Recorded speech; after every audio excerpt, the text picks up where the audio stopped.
שמאז נפטר לפני חודש עברו ההשמעות של שירי אריק איינשטיין את כל השיאים. אתמול נשבר עוד שיא אחד. מה הפלא שאני קצת מקהלת יובל בניצוחו של דוקטור מרדכי סובול יחד עם התזמורת הפילהרמונית הישראלית הציגו את איינשטיין לראשונה בגרסת החזנות היהודית. איך הגבת כשדוקטור סובול ואמר שעושים קונצרט איינשטיין? מי זה? אני מאנגליה. מי זה? גדלתי על המוזיקה הזאת, שמעתי אותה, שרתי אותה כנער. זה עצמי ובשרי. וכך למעלה מ2,000 צופים שהגיעו אמש להיכל התרבות לשמוע קונצרט חזנות מסורתי קיבלו פתאום הסבר על תוספת מפתיעה לתוכניה. לפני כחודש ימים הלך לעולמו הזמר אריק איינשטיין. כשישבתי וראיתי את מה שהלך בכיכר רבין ולאחר מכן בבית העלמין טרומפלדור, חשבתי לעצמי, האם זה לא הזמן שאנחנו בקונצרט הזה נניח אולי את אותם יסודות לגשר שבין חלקי העם.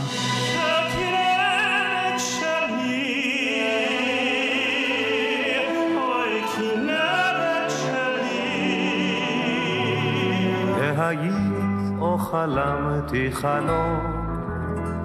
משפחות איינשטיין וזוהר לכאורה מציגות בחירה של או-או.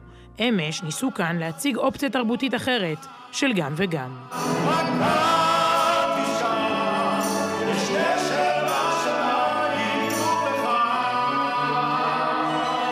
רגילים לתפוס את אריק איינשטיין במדור אחד של החברה והתרבות בישראל, וחזנות כאילו שייכת לבית הכנסת בלבד. וזה לא כך.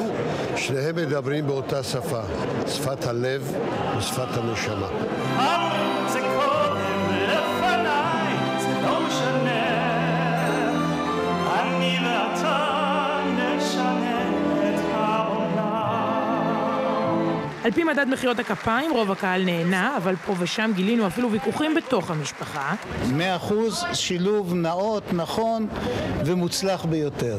לא היה כל כך נראה לי השילוב הזה. ולסיום שיר אחד קיבל טיפול מיוחד. התזמורת השתתקה, גם החזנים, והקלטה לא מאוד מוכרת של איינשטיין הושמעה פתאום, וגם קיבלה תשובה מוזיקלית.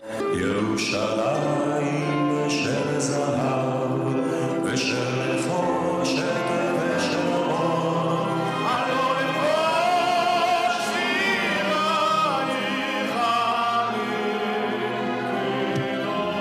מה אריק היה אומר על הערב הזה?